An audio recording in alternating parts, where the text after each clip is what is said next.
মন্দিরের আরো দুই একটা ভিডিও আসবে।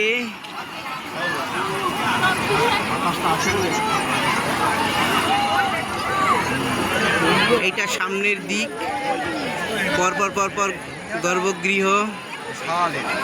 এইটা মেইন গর্ভ না, এর পরেরটা হচ্ছে মেইন গর্ভগৃহ।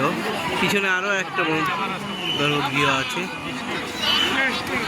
লাল পাথরের তৈরি। এখনো যেহেতু নতুন অনেক পরিষেবা হয়তো নতুন আসবে ধীরে ধীরে, সবে তো 1 মাস হলো। এখনো মন্দিরের ভিতরে মোবাইল রেখেছে, কিছুদিন পরে হয়তো আর মোবাইল এলাও হবে না।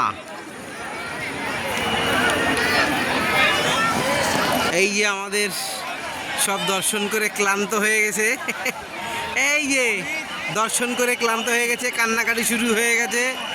আমরা এসেছি 1 মাসের মধ্যে। এই যে গজদুয়ার, আমরা গজদুয়ার থেকে বেরিয়েছি। মন্দিরের আরও 2-4টে ছোট ছোট ভিডিও কেটে কেটে আনবো, যাদের ভালো লাগে দেখবেন। আর যদি আপনারা আসেন কখনো, জুতোটা রুমে ফেলে রেখে আসবেন।